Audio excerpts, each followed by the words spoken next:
राजनीति में दोस्ती और दुश्मनी स्थायी नहीं होती, सिर्फ हित स्थायी होते हैं। और इसी कहावत को बता दें कि सच साबित करती है एक बड़ी खबर सामने आई है जिसने हलचल मचा दी है।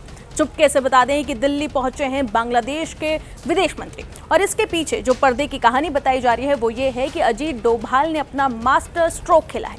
ये खबरें सामने आई हैं कि 7 अप्रैल की शाम बांग्लादेश के विदेश मंत्री खलीलुर रहमान नई दिल्ली पहुंच रहे हैं। लेकिन बता दें कि यहाँ पर सिर्फ एक मुलाकात नहीं हो रही, ये सिर्फ एक दौरा नहीं है, ये भारत बांग्लादेश रिश्तों के नए अध्याय की शुरुआत हो सकती है और मानी जा रही है। अब क्यों खास है ये दौरा, उसे समझिए। दरअसल ये इसलिए भी बड़ा है क्योंकि बांग्लादेश में सत्ता बदलने के बाद ये पहला हाई लेवल विजिट है जहां अब बांग्लादेश नेशनलिस्ट पार्टी यानी कि बीएनपी की सरकार सत्ता में है और प्रधानमंत्री है तारिक रहमान। इसके पहले बता दें कि मोहम्मद यूनूस की अंतरिम सरकार के दौरान दोनों देशों के बीच में यानी कि भारत और बांग्लादेश के रिश्ते में एक खटास आई थी, दोनों के रिश्ते में काफ़ी तनाव आ गया था।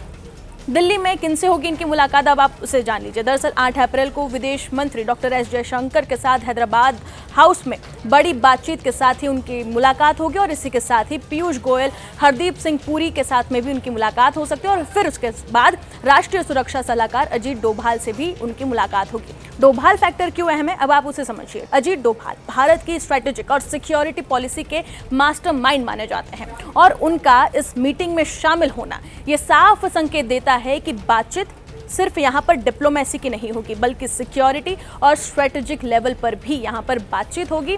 अब ये समझिए कि किन किन मुद्दों पर होगी बड़ी बातचीत नेताओं के बीच में। दरअसल बता दें कि इस दौरे में कई अहम मुद्दे टेबल पर होंगे।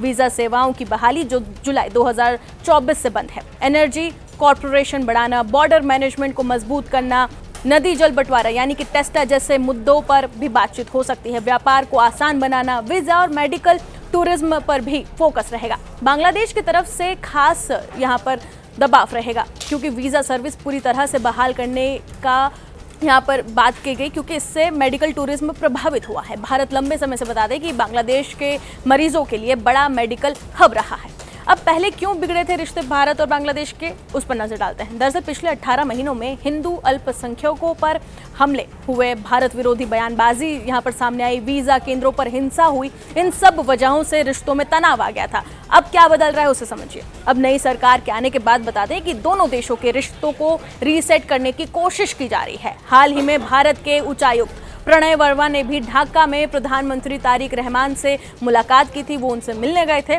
तो क्या यहाँ पर सिर्फ ये एक औपचारिक मीटिंग होनी है, क्या ये एक औपचारिक दौरा है या फिर इसके पीछे कोई बड़ा कूटनीतिक गेम प्लान भी छिपा है?